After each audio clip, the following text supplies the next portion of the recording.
பூமிக்கும் சந்திரன் மற்றும் சூரியனுக்கும் இடையிலான தூரத்தை கணக்கில் வைத்துதான் திதிகளை சொல்லுகிறோம். ஒவ்வொரு மாதமும் 15 திதிகள் வளர்பிறையிலும் 15 திதிகள் தேய்பிறையிலும் வருகிறது.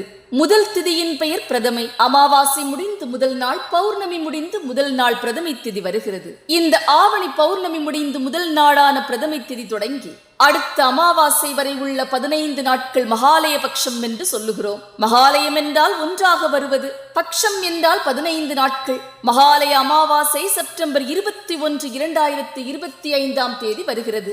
இந்த வருடத்தில் இதுவரை முன்னோர்களுக்கு திதி கொடுக்கவில்லை என்றால் இந்த நாளில் நீங்கள் திதி கொடுக்கலாம். செப்டம்பர் 8, 2025 அன்று தொடங்குகிறது. செப்டம்பர் 21, 2025 அன்று மகாலய பட்சம் முடிவடைகிறது. இந்த நாட்களை பித்ருபக்ஷம் என்றும் சொல்லுகிறார்கள். பித்ருபக்ஷத்தின் கடைசி நாள் தான் மகாலய அமாவாசை. இந்த நாட்களில் முன்னோர்களுக்கு தர்ப்பணம், திதி கொடுக்கலாம், அன்னதானம் கொடுக்கலாம், சுபகாரியங்களை தவிர்க்கலாம். முன்னோர்கள் நம்மை ஆசீர்வதிக்கும் காலம்தான் மகாலய பட்சம்.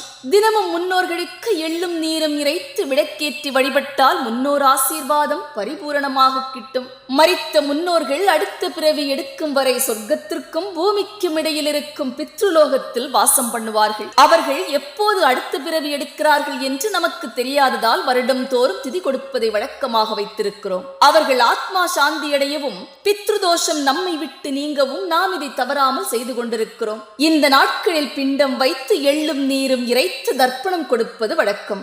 3 தலைமுறை முன்னோர்களுக்கு தர்ப்பணம் கொடுப்பதாக நம்புகிறோம். இந்த நாட்களில் முன்னோர்கள் நம் வீட்டில் வந்து நம்முடன் தங்குகிறார்கள் என்பதுதான் நம்பிக்கை. முன்னோர்களுக்கு பிடித்தமான உணவுகளை தலைவாழை இலையிட்டு படையில் போட்டு காக்கைக்கு கொடுத்து ஏழை எளியவர்களுக்கும் கொடுக்கலாம். பல பிரச்சனைகளை தீர்க்க வல்லதுதான் முன்னோர் வழிபாடு.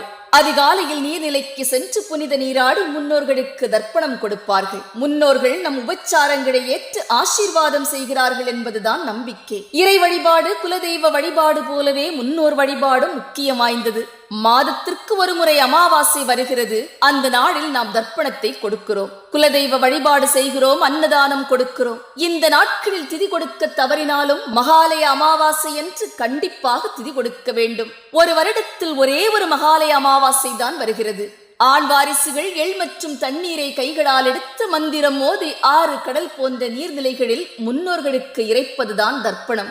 சாதத்தை உருண்டையாக உருட்டி நீர்நிலையின் கரையில் வைப்பதற்கு பிண்டம் என்று சொல்லுவார்கள். உணவு உடை படைத்து வழிபடும் சடங்கை சிரார்த்தம் என்று சொல்லுகிறோம். மரணம் நடந்த அந்த திதி வருடத்தில் எந்த நாளில் வருகிறதோ அன்று அவர்களுக்கு திதி கொடுக்கிறோம். இதை திவசம் என்று சொல்லுகிறோம். மகாலய பட்சத்தின் 15 நாட்களுமே முன்னோர்களுக்கு தர்ப்பணம் அளிக்கலாம்.